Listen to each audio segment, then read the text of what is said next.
Welcome everyone, and great you can make Jamie's second webinar on managing relationships. My name's Mark Monday.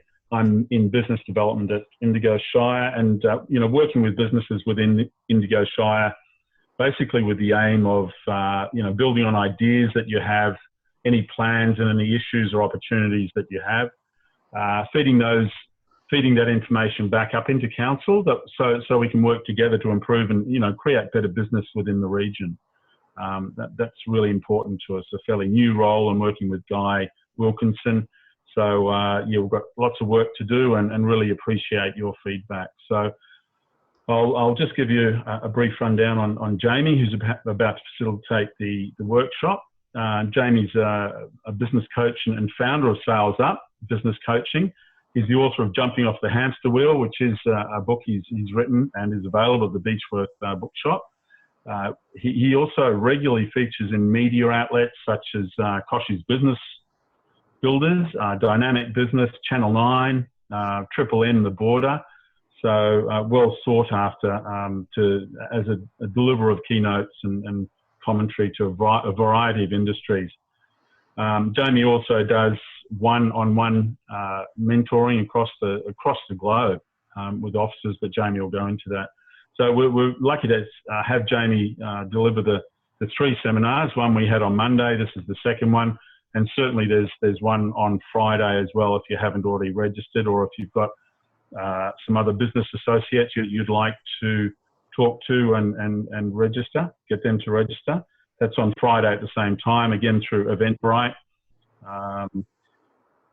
So Jamie is covering today managing relationships and business models, and it's also the fourth one, the third one, as I mentioned, is available on Friday. Feel free to ask any questions during the session, and Jamie will be able to answer them for you. So I'll pass on to Jamie now and to kick off the session. Thanks very much. Great. Thanks, Mark. And welcome everyone, and thank you so much for joining us. I know we're all busy and we've got a lot on, so the fact that you're investing some time here today means a lot to us, and hopefully it is going to be a good use of time. When I say hopefully, I'm going to do my absolute best to give you some content that I believe will help you in your business and no doubt in your life if we're talking about relationships. So we are talking about relationships, and while this isn't going to be a how to have a better marriage seminar, it is going to be about how to get more out of your team, how to build a better team, how to manage difficult situations. Like we're obviously running these webinars because we are in very unusual times and we have to make unusual decisions and hard decisions sometimes.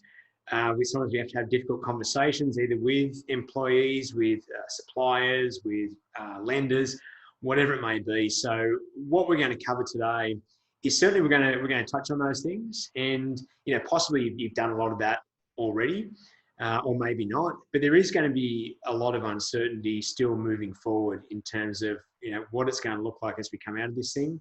And so I'm going to address relationships from a number of viewpoints. But you're really going to have to sit there and say, okay, well, where am I at, and how do I apply these principles or these strategies and tactics to my business and my situation? The interesting thing is, as I put this content together, and this all stemmed from an original video I did at the start of this crisis, just to help people to think about navigating some of these difficult situations. The principles that underpin how to respond in these events they're the same principles that apply in normal business times. So relationships haven't changed. It's how we deal with them in specific situations that has changed. So in today's session, I'm going to cover, I'm going to sort of stem between principles in terms of understanding root cause and the foundation behind how things work, and in this case, relationships. And then we're also going to look at some tactics and strategies for dealing with the current environment, and also, I believe more importantly, into the future. We are starting to see some easing of restrictions, and regardless of where your business is at now, won't be too far down the track till you can be, hopefully, fully operational. With that said, I don't know your personal situations and circumstances, so please, if you've got questions around your situation, feel free to throw them on the Q&A. I'll be watching that as we go, and I would be more than eager to answer things that are a little more tailored to your situation. But diving into it, so for those of you who are on Monday session, I started with this slide. How to get the most from this session? And I'm not going to make you do the same exercise around multitasking. For those that weren't on Monday's session, we did a little exercise that helped us to understand, hopefully, my experience is most of the time it helps us understand that multitasking is a fallacy. So if you want to get the most from this session, be focused on this session. Now, the other part here that I want to talk about, which plays into this confused person at the bottom of the page, is sometimes when we're learning things, particularly things that are new to us or things that we find difficult, there is a state we can get into, which is a state of confusion. And a state of confusion, believe it or not, is actually a good thing, because when we are confused, sorry, my slide's jumping ahead there, it means our brain is processing and working things out. So, we don't want to be confused all the time, but a little bit of confusion is okay. And it's also helpful to realize that in any learning situation, there are 4 steps to learning something new. And they are the step of unconscious incompetence. And that is when you just simply don't know what you don't know. And I'll give you an example. I lived in Canada for 11 years. And one of the things I wanted to do living in Canada was to learn how to ice skate. And it's fair to say, before I put my foot on the ice, I was unconsciously incompetent. I had no idea what I didn't know. And then when I put my skate on the ice, I very quickly moved to the next stage, which is conscious incompetence. It's when you start to realize how much you don't know. And it's at this stage that things can start to get overwhelming. On Monday, we talked about cash flow and that sort of stuff. And I find sometimes when I start on that topic with people, it becomes overwhelming because they're just not numbers people. And maybe for you, it's relationships or whatever it might be. But, conscious incompetence is just a step of the journey. Once we, get to that stage of realizing how much we don't know, we can then go to the third level, which is conscious competence, meaning we can do it, we become competent, but we have to really think about it. It's like when you first learn to drive a car, you might have to indicate, look over your shoulder and change gears at the same time. You can do it, but gee, it's hard. It takes a lot of focus. But then, you're not driving for too long before you move to the 4th stage, which is the unconscious competence.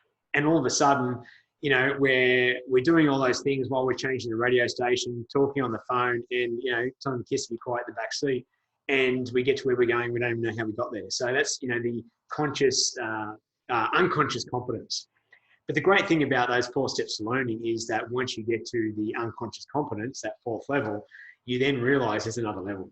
And so it is with every area of life that we can possibly learn about. There's always new levels. And I think that's the exciting thing with relationships. I find that even if you find you're a great relationship person, I guarantee there are lots of new little distinctions you can take away from today and apply to your relationship to get increasingly better results. Now, with that set in mind, I'm probably going to cover some things you've heard before, or cover some things that you already know. And this is the concept of the open versus closed mind, which my PowerPoint is just struggling to bring that on the screen. Bit of a lag here. I don't know if there's a lag for you guys. But, there's 2 ways. When you hear something that's familiar to you, there's 2 ways to respond to that. Either as you can say, I know that, or I've heard that before. Or you can say, isn't that interesting? Or how might I apply that? Or what would be the next level of that for me? How we respond to information greatly determines the amount we take from it. Every idea or thought that we hear is certainly an idea or thought on its own, but it's also the seed to a better thought. And when we can take that, like if we hear that thing that we've heard before, great, but let that be the seed to the next idea you're going to get from it. And therefore, you never know. You never know what state of mind you're going to be in when you hear something that you may have heard before, but now it means something different because it's coming from a different person or you're at a different stage in life. Being open to hearing the same thing over and again gives you those little distinctions. Have you ever watched a movie or read a book for the second or third time, and you pick up things that you didn't see the first time. And that's the idea of an open mind. So always being open to those light bulb moments just going off for you. The last sort of key, I guess, to making sure you get the most out of this, and I'm going to talk a lot about this principle today, and I did talk about on Monday, but it's this notion of radical responsibility. And radical responsibility is where we take 100% responsibility for what's going on in our lives, in our business, in our relationships, in our finances, in our health, whatever it is. So we're not going to be tempted by external events in terms of our results. Certainly events happen, some we can control, some we can't. But to every event, we have the choice of how we're going to respond. Like I mentioned here in the information you might have heard before, you get a choice on how you respond to that information. So a quick story, and it's not about Mike, the business broker, which I told on Monday, but a story about actually me and my kids. So there's a situation we had. For those of you who've got kids, you might understand. This is a while ago when they were younger, and I have permission from them to tell this story. But they were sitting in the kitchen. Well, one of them was sitting in the kitchen on the kitchen counter on the bench, and the other one, the younger one, she was 4 at the time, I think, and the older one, who was 7 at the time, the older one was trying to get something out of the cupboard that was underneath the bench that the 4-year-old was sitting on. And so obviously the 4-year-old's legs are in the way. You can probably see where this is going. But my 7-year-old tried to open the cupboard. 4-year-old sort of locked the legs down. 7-year-old said, "Come on, can you please move your legs?" 4-year-old locked the legs down even harder. And before you know it, there was like a full battle on in the kitchen. And so me being the good parent, I started very calmly and said, "Hey, girls, just take a second. Let's just think about what's going on here." But, did they hear me? No, it's straight in, cupboard coming out, legs coming down. And so eventually my voice started escalating to the point where I just lost it. And I just I yelled at them. And it wasn't my most proud parenting moment. But, if anyone had have asked me in that moment, I should tell you, this time the kids are in tears, particularly my youngest 4-year-old doesn't like it when people yell, and so she's in tears. But if anyone had to ask me, because now I'm feeling pretty bad about the situation, why did I yell? My response would have been, well, because my kids weren't listening to me.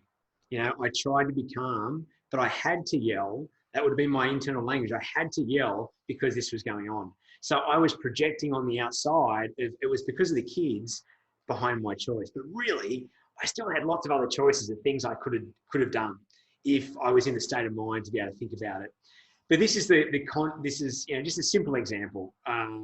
Concept behind radical responsibility is knowing, it wasn't my kids. It absolutely had nothing to do with my kids. It was all about how I manage my emotional state and how the skills and tools that I had to draw upon to bring that situation, what I felt needed to come under control. I could have just walked out. I could have left it. There's just, who knows? I mean, I could have pulled them aside and just gently looked them in the eye, gave them a hug. Who knows? There's lots of ways that I could have dealt with that situation rather than yelling. But this happens a lot in our lives. And I'm belaboring this point because it's such a critical point when it comes to talking about relationships.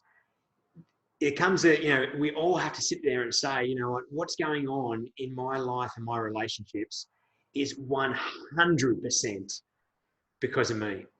And that can be a really hard pill to swallow, particularly when we like to fall into the notion or subscribe to that, well, listen, there's two parties at stake here. If I can do my bit, but they have to do their bit as well. Well, look, maybe, but my problem with that philosophy is that we will always let ourselves off the hook. Our ego is usually fragile when we're feeling insecure, unloved, whatever it is that's going on for us, threatened. We're going to give ourselves the benefit of the doubt.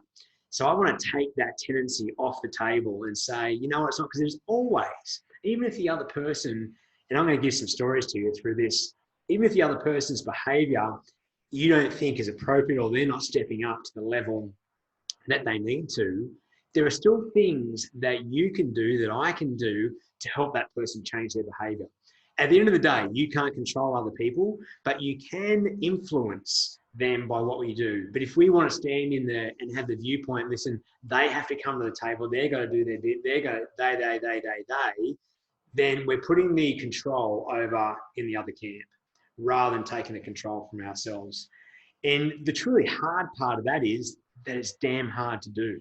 Sometimes when the stakes are high and things aren't going well, it can be really, really hard to take that level of responsibility. But I challenge all of you on this call to either you're already there and you're like, yeah, that makes absolute sense, or you might think I'm crazy and smoking crack. But I encourage you, wherever you sit, to sit and think about it.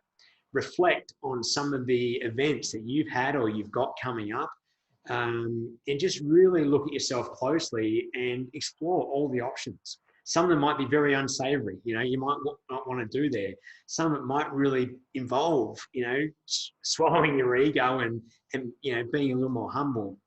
Not to suggest that anyone's being consciously egotistical, but, you know, everyone's got an ego and sometimes we can be a little unconscious to that. But yeah, I'll leave that one alone for now. Let's move on. I just want to say, if you want to, it's easy to look at some of the things I'm going to talk about and say, well, I tried that and it didn't work. You know, these two principles, the open mind and the radical responsibility, they just take that excuse off the table, right? Because there's always a new way to approach something, always a new thing to learn or a new thing to try. Right. I'll move on. I should tell you, this is one of my, before I work with anyone, this is one of my rules of the game. It is absolutely a must-have, because I know that for me to be able to get results with a business owner, they have to think this way. Otherwise, excuses are too easy to come by, and we get tripped up by the first thing that doesn't go our way. So very briefly, I won't spend a lot of time on this, just quickly introducing my team who are not here with me today. Melina's over in Canada. She's my right hand. She's also a qualified HR professional, but she's way more than HR professional, but she does help our clients on the HR side, both in Australia. She's a qualified Australian HR professional and also in Canada. So all our client base is across those two continents, North America and Australia. And then we've got Kieran over in New Zealand. So I share that with you mainly because I'm going to be talking a little bit about remote working today in terms of how you work with team. And we've been doing it for a while. And so we've learned a thing or two, not to say we've got it perfect, but I'm going to share with you some of the do's and don'ts. Okay, I've already sort of covered this one a little bit, but it's another first principle. So it sits right alongside that radical responsibility that I just jumped up on the soapbox about. And Mark, got to pause for a second. Did I restart the recording? Sorry, people. I'm just going to make sure I am recording here. I am. All right, I'll carry on. Sorry. Okay, back to the screen share. So yeah, I already talked a little bit about this with the radical responsibility, but you can read the statement on the screen. So other people's behaviour acts as a trigger of our own issues and a mirror of our own projections. So what does that mean? It means that when I'm talking about my kids, right, the kids' behaviour triggered in me a need for control, right? But that was my trigger. I've got to own that. So the reason I took my behaviour escalated so quickly because I felt like I had lost the level of control that made me feel comfortable. And this happens so often, you know, when it comes to financial pressure or it's team behaviour or customer behaviour, whatever it is. You know, when things aren't stacking up the way that we'd like them to, because we've all got this program running in our head that says, you know, for things to be okay, it needs to look like this. And, you know, pick the topic or pick the area, health, you know, people's behavior, finances, whatever it is. And when things don't line up to that, that's where stress comes in. Stress is where reality doesn't match our expectations or our perceived expectations of how things should be. These are all rules that we have for ourselves. And those rules become our issues, right? When things don't stack up. So this is a blessing and a curse.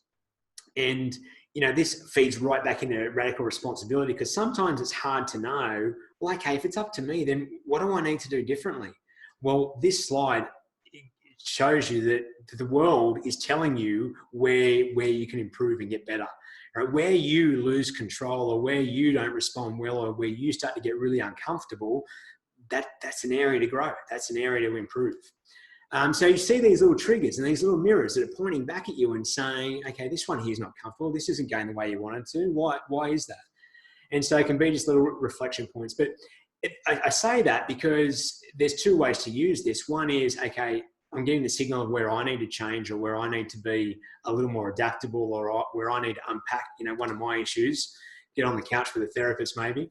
But it's also the notion of reframing the situation and knowing that what's going on is not necessarily, something that, someone is trying to do. They're not trying to make this a difficult situation, or they're not trying to be that way.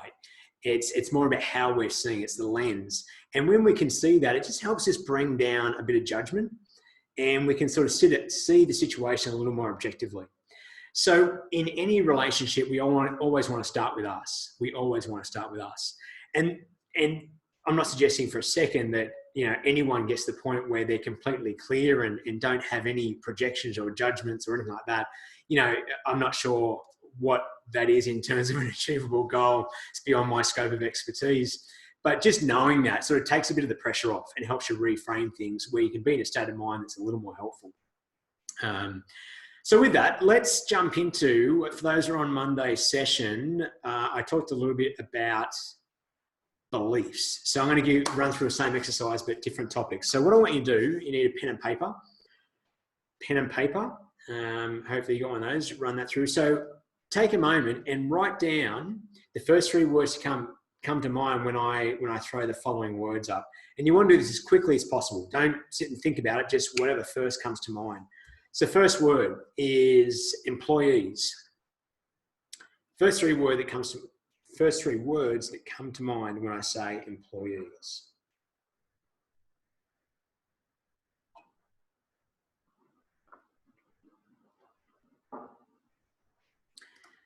Suppliers. What are the first three words that come to mind when I say suppliers?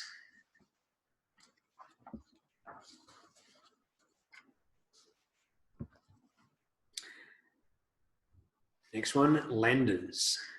What are the first three words that come to mind when I say lenders? Lenders meaning financiers, banks, investors, friends.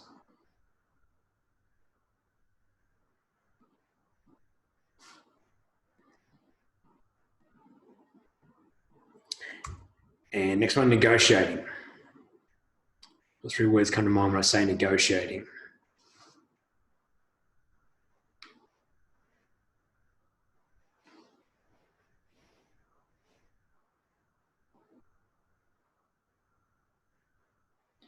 And last one, partners.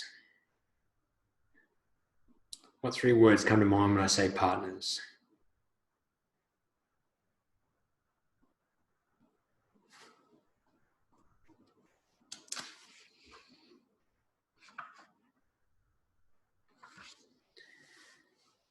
Okay, so you've written some words down there, and for those that weren't on Monday's session, what the goal of that is, if you do it fast without necessarily thinking, is you start to expose some of your beliefs.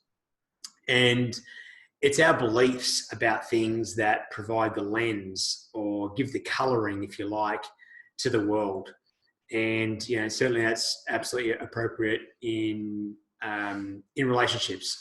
So slide before, I was talking about, it's our issues and our things we project onto others that show up for us. And beliefs is part of that. Our beliefs we project onto others. We say statements like, well, this is the way it is. And if this happens, then it means this. We all have a story around, these 5 things are up on the screen, events that go on. We all have a story.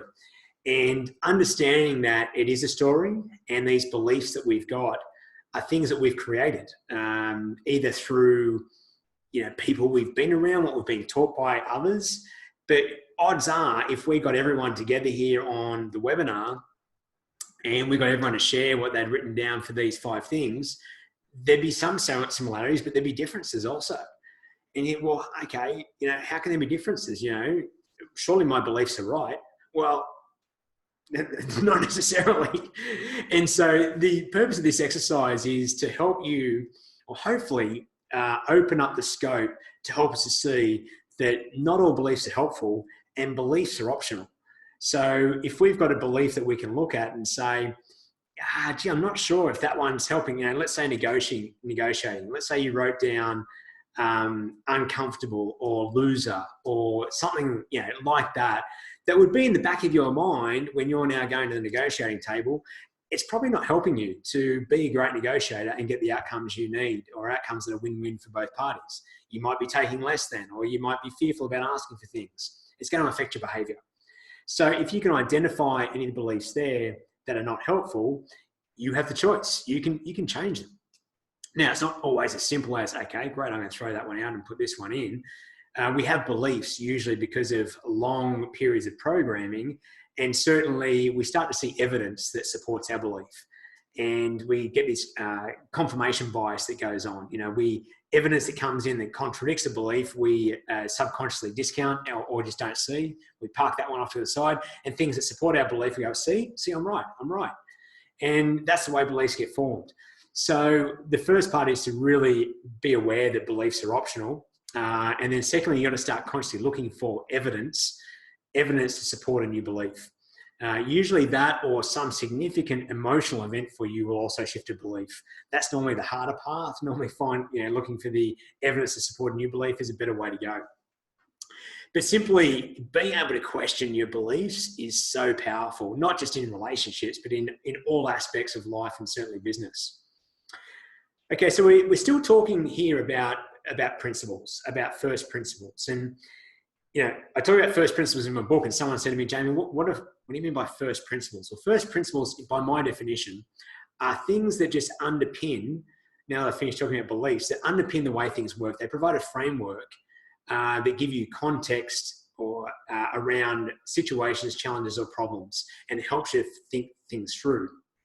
And the reason we start with principles, and I'm about to share another one with you, beliefs, the principle around beliefs helps you to think about beliefs. I'm about to share with you one called the respect matrix, which helps you to think about interactions with people. And when you can have the framework, you can then plug different tactics into there rather than going out to the thousands of tactics that are out there that may or may not be effective. The principle helps you to filter things.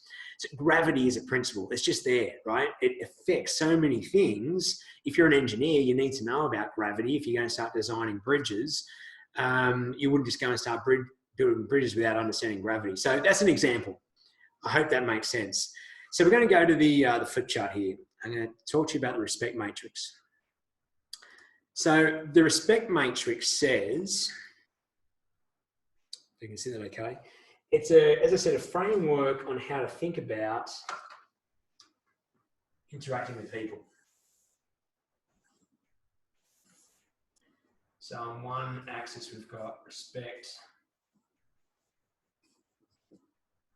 for others. And this one we got self-respect.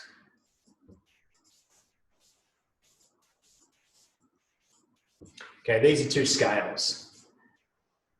So we said this is, if you're up here, you're high respect for others. If you're down here, you're high respect. If you're over here, you're high respect for self and low respect. There's different words you could use for these scales, but you get the idea. So when we have low respect for others and low respect for self, the mental story you're telling yourself is, actually let's do this one in red, is I'm not okay, right? Low self-esteem, and you're not okay. And generally, the behavior that we see here is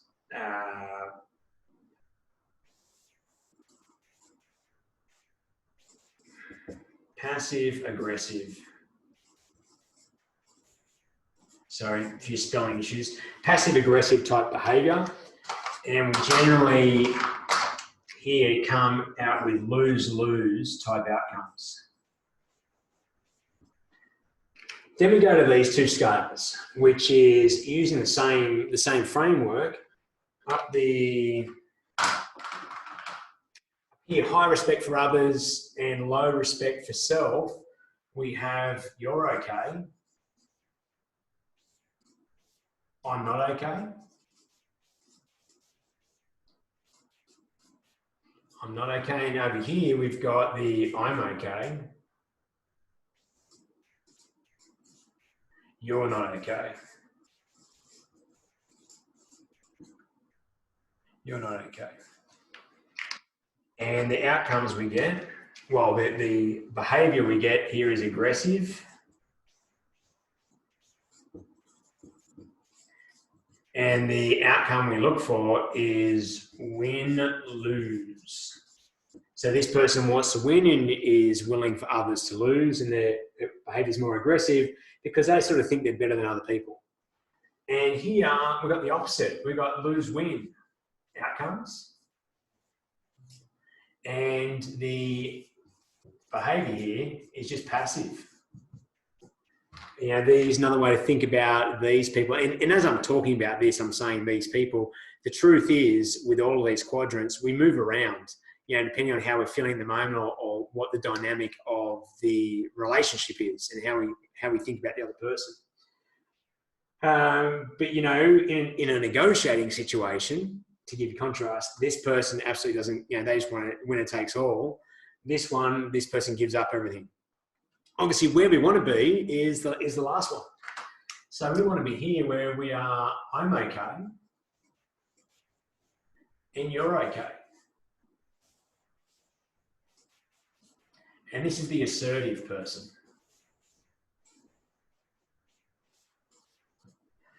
All right, the assertive person that goes for win-win.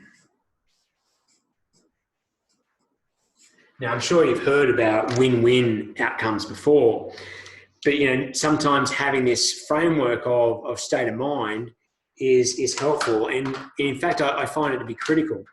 Critical in many ways. One, usually if you're about to go into a conversation with someone, and you know, it's easy to talk about the more extreme situations because that's where these things really show up. But a high stakes conversation where you feel like it needs to go right, or this thing could go off the rails, it could blow up. It's going to be a difficult conversation. This is a really helpful framework. If you come in, you know, say I need to get something because if I don't get it, the consequences are going to be bad. You may default into this kind of thinking. You might think, hey, I got to get it. And if you do that, you're going to go in with a kind of aggressive or even defensive type mindset, which the other person's going to feel, right? The energy you bring to a conversation or to a situation is going to be reflected back at you, most likely. And likewise over here, if you're feeling really unsure or unconfident about something, you'll probably stick yourself in this. So if you think someone is higher up on the hierarchy than you are, then that's going to be your default position, and that's going to be the outcome that you're going to settle for. So sometimes, depending on what it is, there needs to be a level of self-talk that happens before you go into a conversation or a situation, or at least being able to catch yourself if you find yourself falling in one of these boxes that's you know, off this scale somewhere. The other really interesting concept or part to this concept is that if you find yourself in either of these boxes at different times, then it's just an awareness that, yeah, some level I do believe there is a hierarchy, right? If I'm taking one of these positions, I must believe in different circumstances and different situations that some people are more entitled than others. And, you know, that's a really interesting thing to explore, because if that is a part of your thinking, that's going to show up. It's always going to be part of the dynamic. Scheisse. Can you guys hear me still? Mark, can you hear me? Yeah, I can hear you. Yeah, I can hear you, James. Okay, sorry, my account just said I just got signed out. Okay. No, all good. Okay. Let me know if I disappear. All right. So with that, with that, if you do find yourself flipping, then yeah, interesting to try and get that out of your thinking so we can always sit in the I'm okay, you're okay quadrant. which can be a very interesting exercise because we tend to, as I talked about before about projections, we tend to have judgments that, natural biases that we bring to situations. So I'll tell you a quick story about this one. Clients of mine, Heather and Darlene, they run a physio clinic, and in their clinic is part of a bigger building. So they're like, one unit of a bigger, it's in Canada, so they call them condos, bigger condo complex. And so they have to meet, all the owners have to meet to talk about the building issues and what needs to happen. And they had this meeting coming up, and they were really stressed about it. And they started telling me, I said, there's this one, owner of unit 2. She's just a nasty piece of work. We try and get things through, and she's always blocking everything. She's always negative, saying why things can't get done. And they were quite stressed about it. So I helped them to think about this and said, look, where are you putting yourselves right now? Like, how are you thinking about her? And they were, oh, yeah, we're thinking about, like, she's not okay, is the way we're thinking about it. Yeah, okay, so they were starting to have this default position down here, which, while Heather and Darlene aren't aggressive people, it just would have undermined their efforts to get the right outcomes. So I said, what else could be going on for this person? Understanding that everyone's behaviour is triggered by, what they need. We're always looking to get what we need, and it's usually around love. So if we're not getting what we need, our behaviour sort of gets manipulated to try and get that outcome. So, we ran all sorts of scenarios of what, you can never know unless you ask someone, but help them to see that there could be a lot going on for this person that is contributing to this behaviour.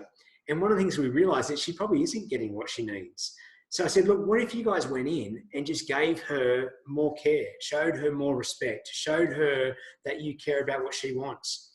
And they did. They went in and they just gave her, they held that position, like they truly wanted that. And they went into the meeting, and all the things magically they wanted, she just melted. She just melted. So I'm not saying that happens every time, but I thought it was a great example of how this stuff works. Okay, so let me go back to our...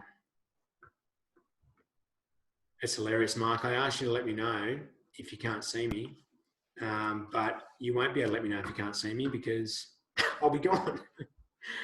Okay. Yeah, that's true. But so moving on, let's talk about team. Okay, so the 4 buckets I'm going to talk about are your team, your customers and suppliers, and financiers. So they're the things we're going to be talking about. And depending on how we go for time, depends on how deep I can get into each one. But team, so always, as I've said already, start with you. So things to start with you is be grounded. So on Monday, we talked about state management. Put some of those things into practice. Make sure that you have a level of emotional grounding and mental grounding. Whenever emotions are high, intelligence tends to act inversely. So we don't make great decisions when we're panicked. I was on a call with a client this morning, another Canadian client, and their business is going gangbusters because they supply plastics, and everyone in the world wants these plastic guards. So they're crazy busy, but they're not sure how long it's going to last. They're unusual customers. It's very hard to plan for. So they haven't put on any extra staff because it could all end like in 4 weeks, and they're about to run out of stock.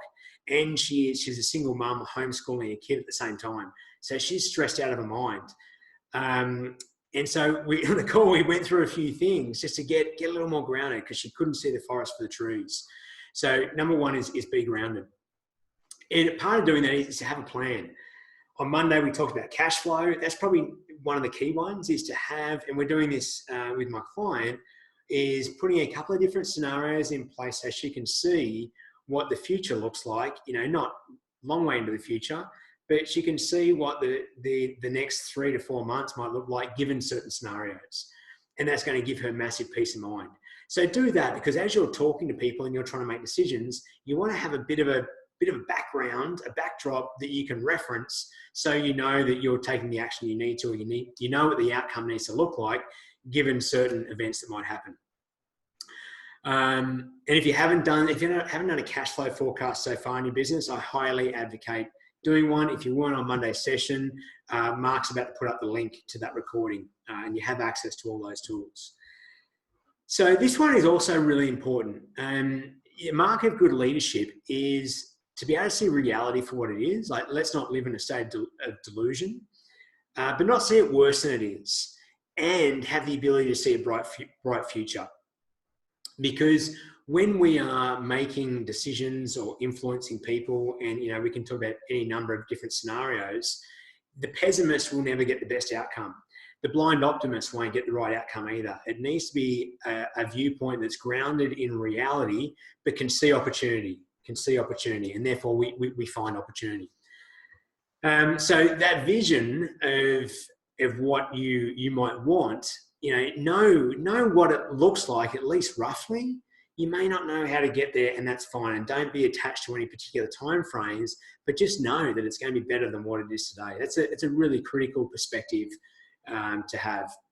And if you struggle with that in any way, shape, or form, I encourage you to go back to the stuff we covered on Monday's session around mindset and state management.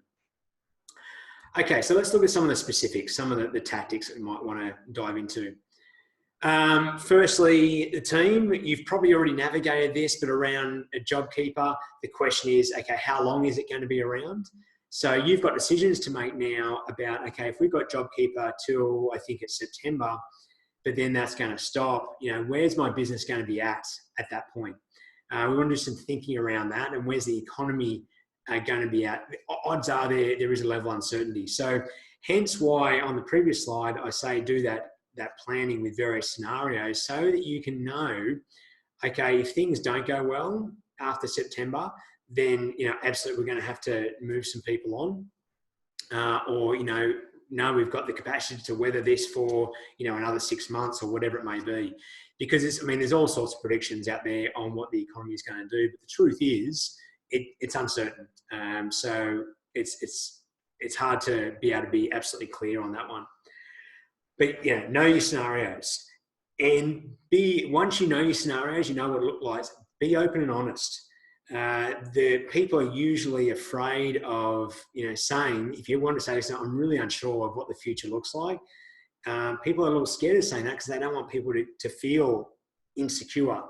But that's where all the components I've already talked about come to your aid. When you talk about reality, you talk about a bright future. Listen, I just can't be 100. I can't sit here and guarantee that we're going to be in this position in 6 months. If you can't, then you've got to be honest about that. People, when you are honest about the situation, it builds trust with people. People don't like false hope. A great book, Man's Search for Meaning, written by Viktor Frankl, he talks about, to give you a really extreme case and a little bit of a maybe perspective gain, he talks about the concentration camps in Nazi Germany. And he talks about those that didn't survive it are the ones that lost hope because they couldn't see a brighter future, or they were pinned to things happening on a certain date and they didn't happen and they lost hope. So you want to have hope, but you also want to be absolutely clear. Listen, hey, we don't know how long we're going to be stuck in this camp for. So that's just the way it is. Then, obviously get your team involved. So use them to collaborate. You don't have to be the one that has the answers to everything. And this is also the mark of a good leader, is to know that you don't have the answers to everything.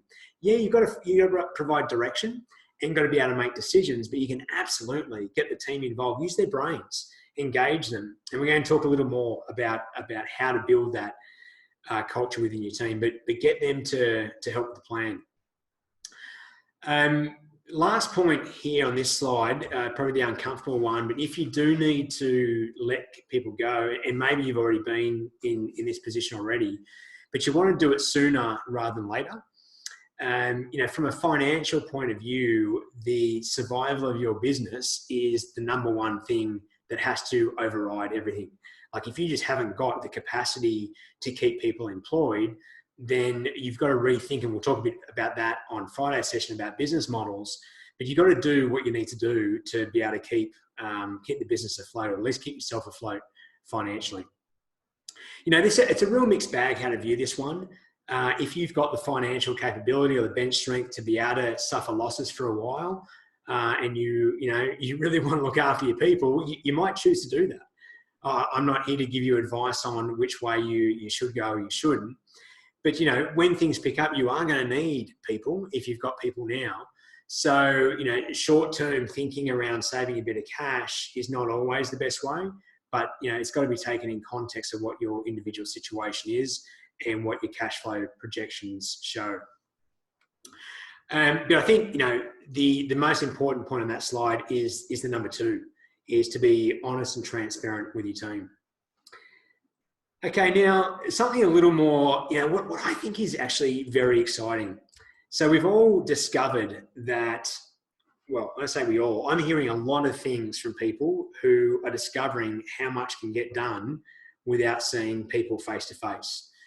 Now, I'm a big proponent of face to face. I think that shouldn't be replaced, but face to face comes with a lot of costs. Or I should say can come with a lot of costs.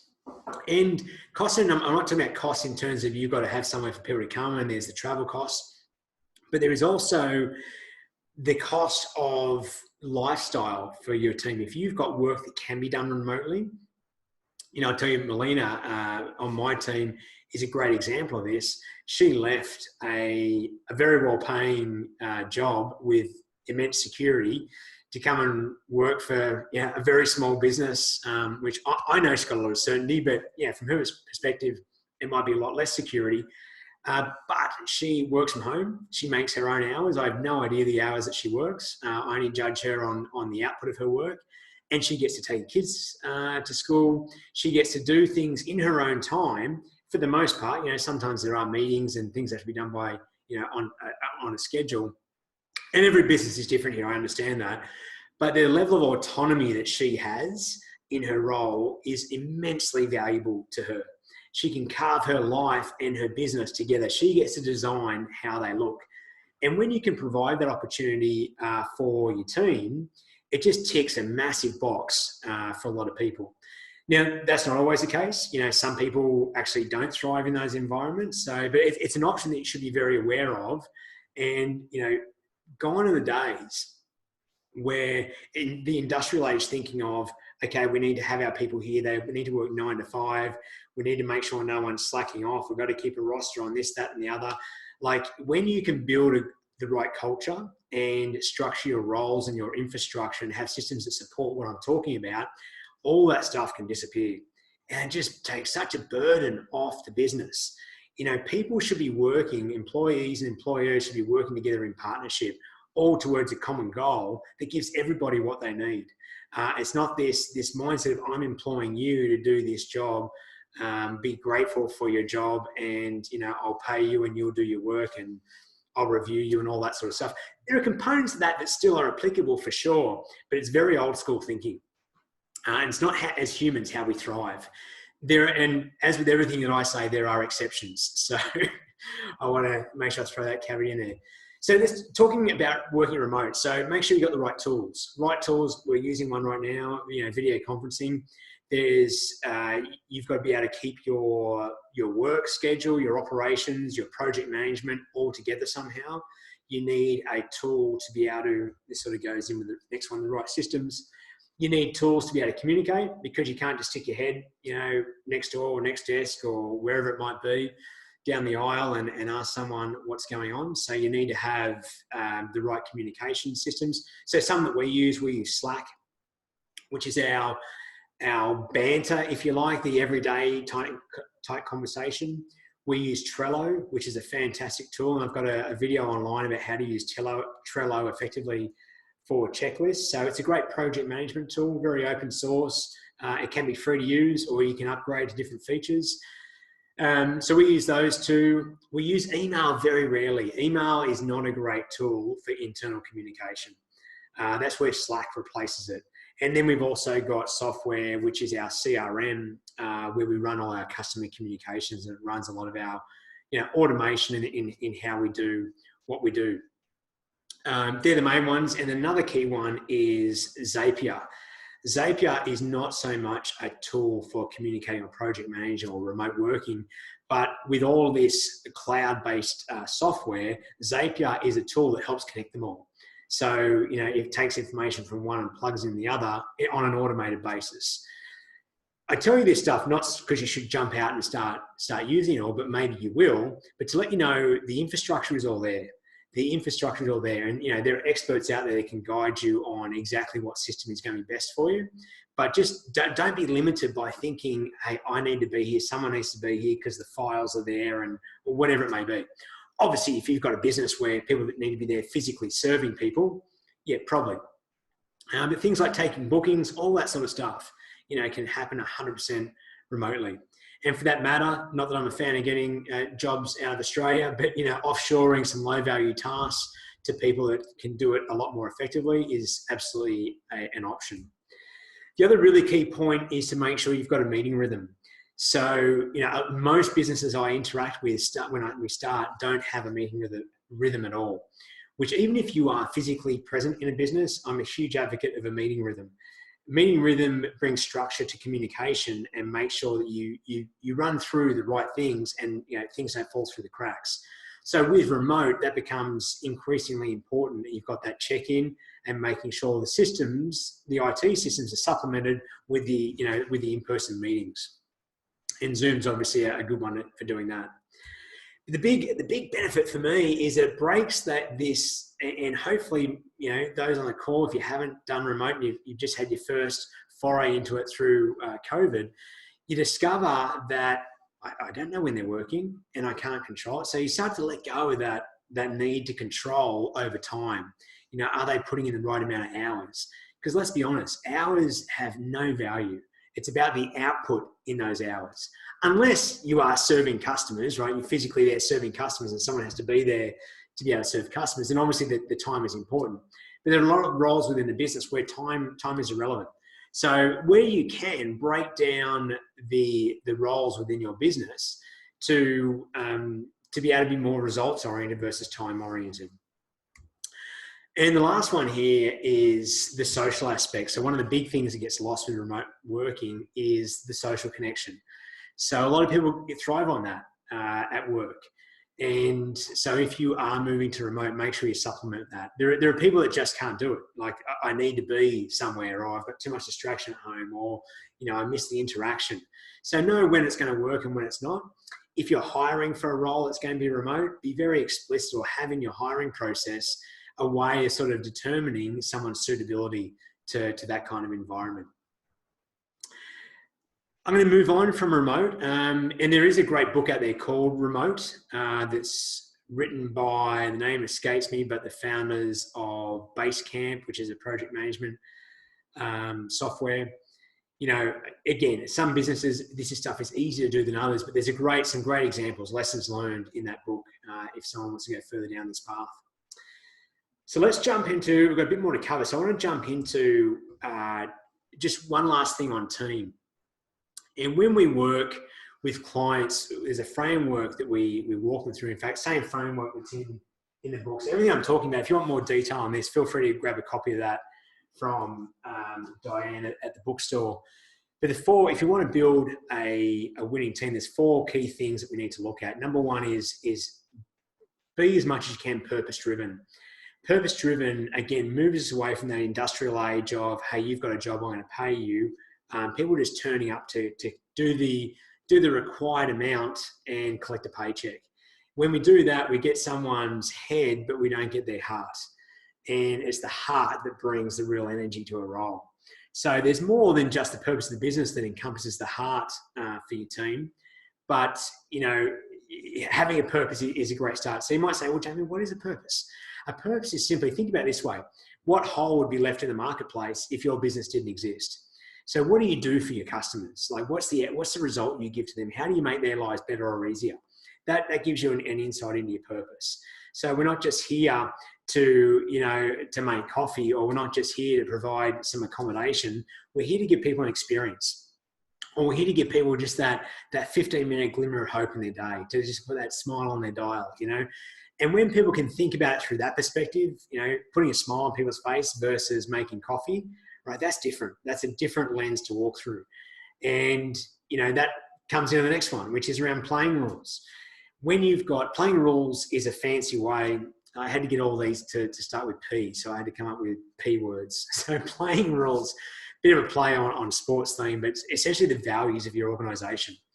So when you've got a group of people working together who have mixed values, you tend to get conflict. And you tend to find it difficult to reach, agreed path of action. And you'll have, when tough decisions have to be made, it will be very hard to make those decisions because people will see them through different lenses.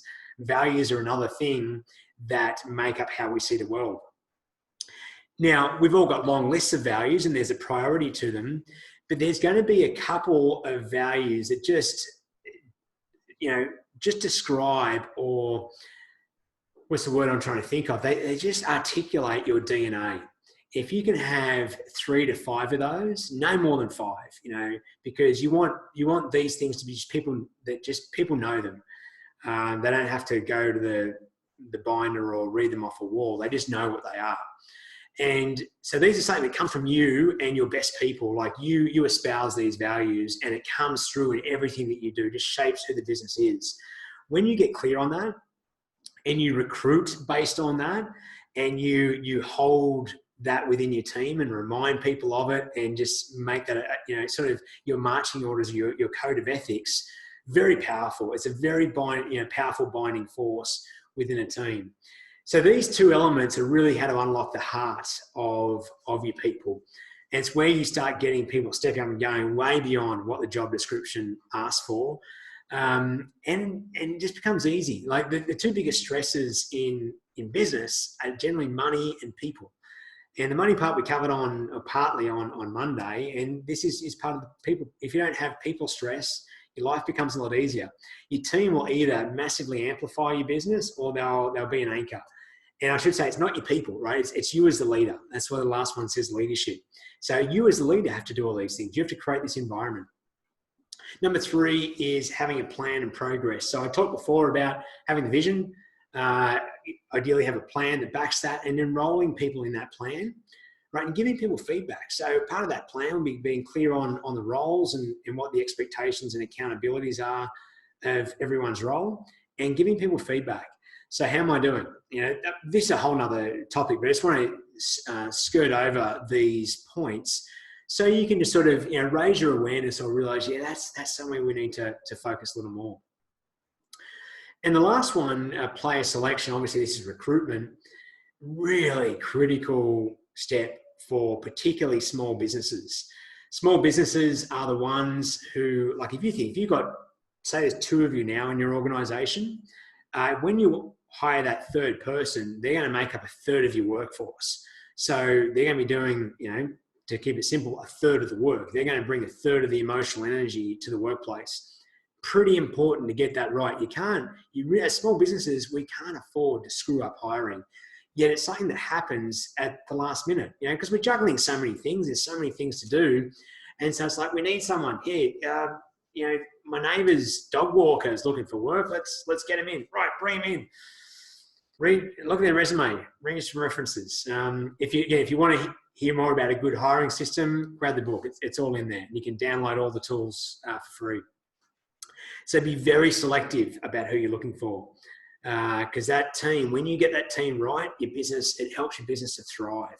It really does. And just makes your job as a business owner that much easier. All right, let's shift gears to talk about customers. So a few things to cover off here. One is, what do we do with customers right now? How do we reassure them or communicate with them? But then more importantly, I think, given the climate we're about to go into, is how do we market ourselves, and how do we get more of them? So again, another massive topic. So I'm definitely not going to do it justice in the short time we've got together. But I want to touch on the key points. So you've got a couple of things to take away. So firstly, this one might be a little outdated now, but communicating appropriately and with value probably is still. We're still in a really uncertain environment. So you've probably received yourself a lot of emails saying, hey, here's how we can help you with COVID-19. Here's what we're doing for COVID-19. That's great stuff, but I don't know about you, but I'm certainly starting to pay less attention to those things. And, I know everyone wants to help, but you got to cut through that a little bit, particularly if you want to have a marketing element to your message. And you absolutely should have a marketing element to your message. That's going to be on my next slide. But if you are operational right now, you absolutely should be marketing. People are over for the most part, I'm generalizing again, but most people are over the shock of what we've gone through, and we're sort of at a new normal. And, might have thought, okay, in the first few weeks, people aren't ready to be listening to marketing messages. I think that environment has changed now. Again, we're being tasteful and sensitive to where your market might be at, but I absolutely think that marketing is appropriate. So when I say communicate appropriate with value, rather than here's what we're doing for COVID, or where COVID's safe, or, I can't think of another example, but you might instead lead with, here's some good news. And you might have a story about something great you've seen in the community, or something good. And then you might have a little sub under that plus, here's why you can still be doing business with us, and here's a great offer for you. Right? So you lead with something that's a little bit different, and it's going to put a smile on people's faces, and then you slide your other stuff in. As an example, I mean, you've got to think about what's appropriate for you. So making it relevant to my point just there. Now, here's a time where you're going to learn how good your database is. So the best way for us to market is to market to our existing customers. And ideally, you've got all those existing customers on a database that you can do something with. Like you can do the next one, EDM, electronic direct mail, otherwise known as email. By far the best tool. As long as you haven't abused it and lost the trust with your customers, then this is by far your best mechanism to get out there. So put some tasteful campaigns together and start using that database to promote things that are going to be valuable and are going to help them, which brings me to my next point. Preempt the needs of what your customers are going to have. And we're going to cover this more on Friday, but you might have to change what you've been offering. Melina, my assistant, was telling me about a local fish and chip shop near her, that when all this first happened, people weren't really sure about the food and the takeaway thing, but the fish and chip shop realised that if people were going to the supermarket to buy flour or kind of baking ingredients, there was nothing on the shelves. And they thought, well, we've got flour, like we buy it to do our batter. So they started selling grocery ingredients, something a little bit different. What's your equivalent? Or how might you need to perhaps partner with someone and we're going to cover that in more detail on Friday, but to do things a little differently. Or what needs might they have in the next month that you could start to anticipate? Of course, I've talked about database, and you might be thinking, Jamie, I don't have a database. Well, if that's your situation, that's unfortunate, and maybe a great reminder or a great lesson that now's the time to start collecting a database. A database is one of the most valuable assets that a business can have. So now is the time to start thinking about that. Okay, marketing. I talked about this already. Do market your business? Absolutely. And how do I market my business? Well, the same principles apply. So what are those principles? Let me share a few with you. We're going to go to the flip chart. Okay. So number one, whenever you're marketing your business, the first thing I work with clients on before we spend any money or do anything is get really clear on who is the ideal customer. And you can certainly go through, social, demographic type stuff, but I think demographic, the most powerful way to identify your customer is around values. Back to values. When you have a business and a product or a service and you're clear on the values that it delivers on and the customers that match those values, you start to move away, with some of the other components I'm going to talk about, you move away from price competition. So most people talk about features and benefits. It's great, but if you talk about benefits in terms of values, even more powerful. So who is your ideal customer?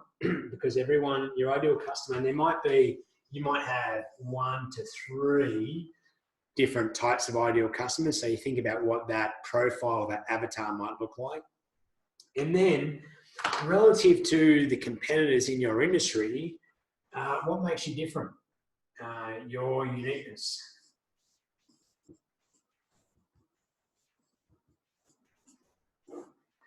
So we need to know those two things first. If you're just out there marketing to everybody, your marketing probably lacks a lot of power. But when you can niche it down to a values-driven ideal customer and have a very clear point of difference that matches those values, now you can really start to cut through and giving people a way to connect with you and identify, hey, yeah, that's the business that I want to buy from. Yeah, they're just like me. I want to be a part of that. So that's number one. The second, probably more tactical part of marketing is when you're putting a promotion, I'm talking about promotion type marketing, I'm not talking about branding or anything like that. I'm talking about very direct response type, hey, let's put an offer out there and let's get some business in. And I'm a huge believer in direct response type marketing, not saying there isn't a place for branding. The problem with branding or repetition and so forth is that it can be very expensive and it can take a lot of time. But with direct response done in the right way, you can get an ROI on your marketing. And then those customers that you get through your marketing, you can service the heck out of them and turn them into raving fans and leverage them for referrals. So I think that's the streetwise guerrilla way to market a business versus running, long ad campaigns that, take time and build brand recognition. So when people think of something, they think of you. I'm not saying there's not value in that, but there are other ways to do it that can be more cost effective. So marketing, we want to have this principle, AIDA. The first A stands for, let's change colors, attention. So attention might be, think about a traditional print ad, a social media ad, a video, whatever it is, at the headline and the image is going to get people's attention. And doing this with the ideal customer in mind. So once you've got their attention, you've got to quickly, people are bombarded with promotions and so forth. You've got to get their interest really quickly. Do that through curiosity. So get them wanting to read more. And then you've got to, through the rest of your ad, whatever it might be, ad or video, build desire. And then lastly, most importantly, a call to action. Now, the principle to go hand in hand with this one, I should have room at the bottom here, is, so when you're doing all that, you might think, okay, I've got to have amazing copy. Yes and no. So 3 components, another way of looking at 3 components to a campaign is target, which we've already talked about. Know who you're sending it to. So it might not be all your customers. It might be a subsection of your customers. Target, offer. What are you offering them? And, what's going to be enticing them to buy? And lastly, copy. Right? So if you think about a lot of people spend a lot of time on the copy, spend time on getting the target right, spend time on the headline, and spend time on the action or call to action or offer. Right? Because what people will do, they'll look at the headline, then generally they'll go down and look at the call to action, particularly if it draws their attention to it. They go, oh, that's interesting. Now go back and read the ad. So that's the way to think about it. All right, back to our slide. And 6-point growth model, I'm not going to go through that here. We covered that on Monday, but the 6-point growth model talks about, and again, it's in the book too if you want to grab a copy, but it talks about there's 6 key areas of your business that you can focus on to compound your profitability. And, when we're talking about marketing here, there's really there's 4 that apply to that. One is existing customers and getting them to come back more often, getting them to buy more each time they come back to buy more often, then converting the leads that you've got coming into your business and generating new leads. When I talk about marketing just now, thinking about this, it's really about attracting new business. And that's great, but it's usually the most expensive and time consuming and takes the longest to do. If you want quick wins, going to your existing customers and offering them something is way faster. So having channels to communicate with them is really important. And your conversion rate's always higher with existing customers. And then talking about conversion rate, rather than running more ads, if you've already got inquiries coming in, do a better job of converting those inquiries rather than just going out and getting more. And a lot of people do that. Think, I need more business, I've got to get more inquiries. Well, why don't we just convert more of the ones we've already got? Okay, let's shift gears. So about suppliers, that was like the real quick 101 on how to market to your customers. Again, more detail on that in the book. So sorry to keep talking about the book. The reason I wrote the book is because when I was working with clients, I found I was recommending 3, 5, 7, 10 different books to give them all the little parts I thought they needed. And I thought, wouldn't it be great if there was just one book that I could just recommend to people? And so that's what I did. I wrote just one book that I believe is the 80-20. It's got the 20% of that you can know to get 80% of the results, which I think is kind of helpful. Okay, how do we think about suppliers? This one's probably a little simpler, but still critical. We've already talked about win-win in terms of relationships, and suppliers are no different. Same with customers, right? Same with employees. Everyone has to get something from it. It doesn't always have to be dead level, but the bigger the gap or the bigger the disparity or disequity, the more tension that is going to be on that relationship, and the more it may swing back the other way some other time, or it may just snap and break apart. So you can't go too far from the mean. That's obviously going to vary depending on how close and important that relationship is, but that's just something to think about. I'm not suggesting you should write down all the different balancing equations for every relationship, but you kind of know, like you get a gut check on both if you're up or you feel like you're down in a relationship. You kind of know, it just sits there. And if it sits there with you, then it sits there with the other people as well. So, your suppliers absolutely have to make money. They've got to stay in business, but they don't have to make too much money. You've got to make some as well. So what's the balance point there? So negotiate, be willing to ask. A lot of companies, when we first start with them, have never gone back to their suppliers to ask for a better price. Ask for a better price, ask for better terms. Monday we talked about cash flow and longer payable terms. That can be a huge boost.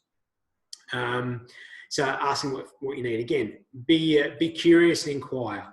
And we're going to have a slide here on negotiating in a second, so we'll cover a few bullet points there. Supply chain inquiry. You want to know if their supply, if down the line, not just them, but who they buy from, if there's going to be interruption, like what's been the impact down the line. Either so you can look for other sources, which is point number 4, redundancy, or just so you can be prepared for that. When I spoke to my client this morning, who's over in Canada, the one doing the plastics, everyone in the world wants these plastics things right now. So the suppliers, they're going to run out of supply, 100%. And so I said, well, what about other countries? Where do we go? And so now we're starting to look at other countries, which is a difficult thing to look at because of the border issues right now in terms of export import. However, you've got to start to look down these paths and find out how we can get what we need for our customers to solve their problem and so we can stay in business. And if you were at a business that there's going to be a massive interruption to the supply chain, again, Friday session might be more value here, but you want to know that now, or at least have an idea so you can start planning on how to change your business, right? Massive interruption to your supply can cut your business off. You won't be able to sell anything. You might have all the customers in the world, but you've got nothing to sell them. So start planning for that now. Shifting gears to financiers, people that can give you money, which is probably an important party right now to be thinking about. And I've got good news and bad news for you when we talk about this. The good news is, there's access to money out there that is, government driven, which is helpful, which you probably know about most of those already. The other good news is banks are, they're compassionate about, and they're coming to the party a little bit more than they might. But the bad news is that financiers, getting favors from financiers is a lot based on relationship and reputation. So if you haven't done a great job of building relationships with your financiers, if you've got them, that won't be an asset for you right now. If you do, it is going to be an asset. So a lesson here is, even if you haven't got financiers or you don't need them, still have relationships, because you never know when things are going to change.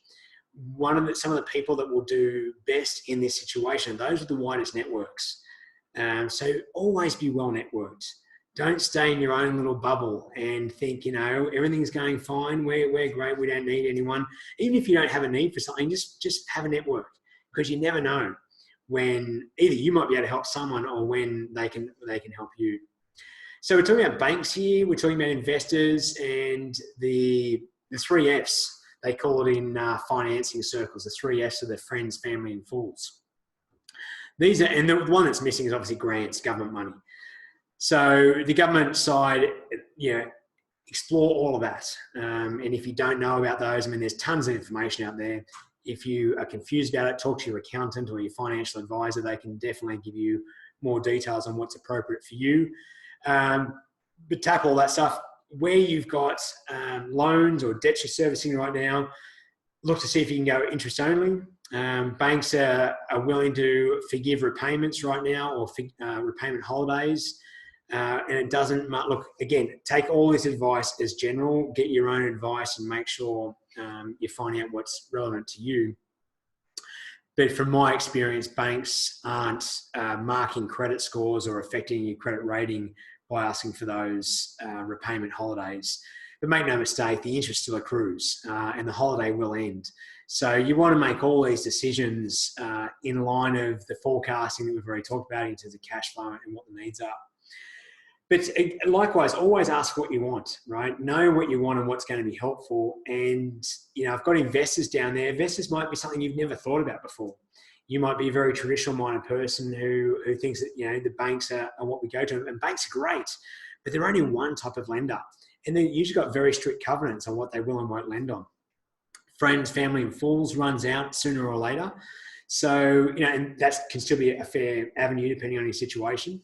But investors can be an option. If you need to access capital, investors can bring a lot more than capital also. They can bring expertise and help you to grow a business if that was your goal. So I've got just a couple more slides, actually just one more, and we're going to talk about, I promised to talk about negotiating. So negotiating, curious, reflect back on what you wrote down for your belief around negotiating. Certainly one that I've had to reshape my identity around. I always thought, I don't know, maybe it was my upbringing, thought a negotiation had to be adversarial. You sort of keep your cards close to your chest, you play these little games and you try and get what you want, and then there's a winner and a loser. That's what I was brought up thinking. I've since learned that it's the best negotiators are not like that at all. That's probably more the Hollywood style negotiator. How hard a bargain can you drive? The good news is you don't need to drive hard bargains. And in fact, driving hard bargains is detrimental to your business. You might win once or twice, 3 times, but sooner or later people stop wanting to play with you, right? It's like the kid that always wants to win the game of basketball. Sooner or later, people go and play somewhere else. So it's back to that win-win. It's always win-win. However, win-win is not always apparent on the surface. So the key here is know what you need, right? Know what your outcomes are, but be flexible, right? There's probably out of your list, there might be 1 or 2 that are absolutely critical. Be very flexible on how you get those, and approach everything with empathy and respect. With respect back to you can still see my screen. So be thinking about our respect matrix. You're back here. So you absolutely want to go in a negotiation in this place here. So you're not looking to drive the hardest bargain, and you're not looking to get ripped off, right? I want a agreement that we both walk away from going, hey, that was good. That felt fair. That's where you want to get to. People that boast about pulling off these massive deals or something, it's party talk, and it's unsustainable. So the empathy part is being able to put yourself in someone else's shoes, meaning what's important for them? What do they care about? And sometimes the best way of doing that is to ask them, right? And it might be a direct question, such as, listen, in this negotiation, what's important to you?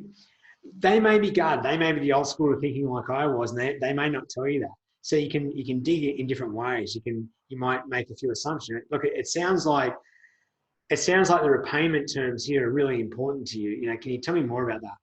And they might expand. Or can you tell me about some other deals you've done like this, and what makes a good deal for you? Right? Just be open and transparent. And you know, in that notion of holding things close to your chest, you don't want to expose absolutely everything that's going on, because that's just unnecessary. But don't feel like you have to be completely guarded either. There's a great book on this, which goes a lot further than what I could around negotiating. It's by a guy called Chris Voss, called Never Split the Difference. And what makes that book so great is that Chris used to be an FBI hostage negotiator, which you might think has no place in business, but it absolutely does. All the principles they use in hostage negotiation, because that needs to be a win-win, right? There's the all or nothing's not a great outcome there. All the philosophies they use, Chris now teaches to businesses. And he's also featured in a masterclass video series. If you another great resource to learn good things, masterclass. But you know, I'd highly advocate, if you want to become a better negotiator, read that book. It's a very good. So many tactics and tips in there that I just couldn't go into today. But I really believe that to be the best negotiator, you've got to go with a win-win, I'm okay, you're okay mindset. So you know what you want to get, and you're happy for the other person to win as well. And then asking great questions, and then being creative, seeing what you can come up with. That is by far the best approach. Folks, I'm not seeing any questions, so I am going to slide right in to the closing slide, which is just my details. If you've got questions, if I've mentioned anything today that you want access to, feel free. But with that, Mark, maybe I'll invite you back in to do any wrap up that's required, and we can let people. Yeah, look, thanks, Jamie.